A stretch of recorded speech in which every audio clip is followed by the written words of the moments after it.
3 princesses cured to stone. Once upon a time, there was a kingdom ruled by a good and wise king. The king lived with his empress, a beautiful and kind queen. King and queen had 3 sons. The 3 children have lived well since childhood. Queen always pampers and fulfills all the needs and requests of her 3 sons. Because of the queen's treatment, the 3 princes grew into spoiled and independent children. All their needs were always prepared by their servants who were always ready at all times. Seeing the queen's way of educating her children made the king nervous and upset. If they continue to be educated like that, how will they lead this country in the future? Asked the king. Never mind my husband, they are still children. Later, when they grow up, they will grow up strong, brave and independent, said the queen. Hearing the answer of the queen, the king was silent. In his heart, he said, there is no point in expressing his heart to the queen because she loves her children very much. Given the increasing age, the king thought and worried about the future of his country. He wanted to bequeath this kingdom to his son. Of course, the king wanted his children to grow up to be independent children. Then the king summoned a royal advisor who was always invited to discuss anything for the advancement of the kingdom. What is it, king? Is there an urgent matter? Asked the advisor. I'm worried about the future of my 3 children. Someday they will be the leaders of this country. But what will happen to this kingdom if it is led by those who cannot be independent? What do you think I should do to change my children's behavior? Asked the king. The advisor didn't answer right away. He thought and pondered deeply. After a while, he finally got an idea. My lord, what if you sent them on horseback and traveled all over the kingdom to find out the state of the people? Maybe by seeing the people's situation firsthand, they will be moved to change, said the advisor. Finally, the king agreed with his advisor's suggestion. The king immediately conveyed the idea to the queen, and the queen agreed with the king's idea. Before his children traveled throughout the kingdom, the queen did not forget to prepare provisions and all the necessities for them. Finally, the appointed time arrived. The 3 young princes departed. The king was happy, because his 3 children wanted to carry out his orders. However, after 3 months of walking, the 3 princes left. They had not returned. The king was worried and anxious. Especially the queen. She felt sad and cried all the time. Finally, the king and queen went to find their 3 children. They left accompanied by bodyguards and also a few ladies in waiting.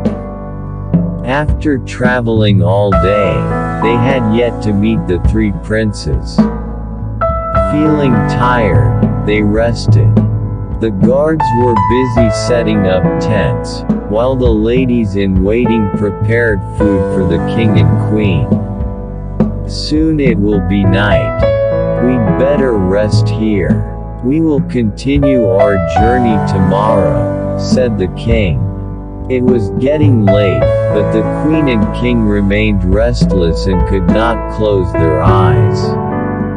They were anxious about their 3 children. I can't believe it, it's already morning. After breakfast, they resumed their journey. They arrived in a forest. Seen an exquisite horse there. There was also an ascetic who watched the horse. The king approached the hermit. "O recluse, I am looking for my 3 lost sons. Can you help me?" asked the king. "There they are," said the hermit, pointing at 3 large stones. "What do you mean?" asked the king, confused. "I curse your 3 sons to stone, because they cannot answer my questions. They cannot become good leaders in the future. I will return them to their original form if you can answer some of my questions," said the ascetic. "What is the question?" "I will try to answer it," said the king. His eldest son was asked to see a garden surrounded by a fence. Suddenly, the wooden fence turned into a sickle and destroyed all the vegetables in the garden. "What does it mean?" asked the hermit. The answer is simple. The fence is to protect the vegetables in the garden. It was the same as a servant who looked after his master's belongings. The fence turns into a scythe and destroys the vegetables, just like an evil guard or servant destroys his master's goods, replied the king. Then the next question to the king. The second prince saw an old man, small, carrying wood on his shoulders. Even though the man was old, he still increased the amount of wood he carried. "What does it mean?" asked the hermit. The king answered the meaning of the incident. "It illustrates that a person who is never satisfied with what he always wants and gets," replied the king. Then the last question for the third prince. The king's 3rd son saw a pond filled with water. However, suddenly the pond dries up to irrigate the surrounding land. "What does it mean?" asked the hermit. "It describes a person whose life is extravagant and extravagant. All wealth owned is used for things that are not important and useless.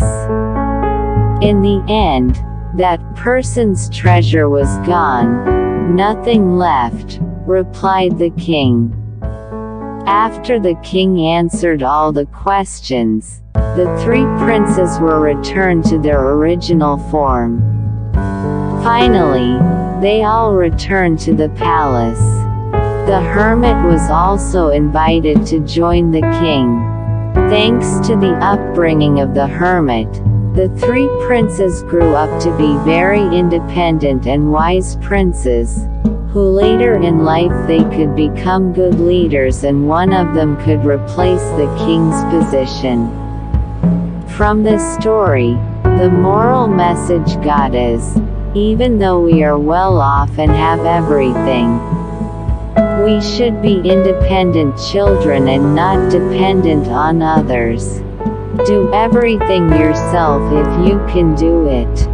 And remember not to be a spoiled child and always other people around our lives.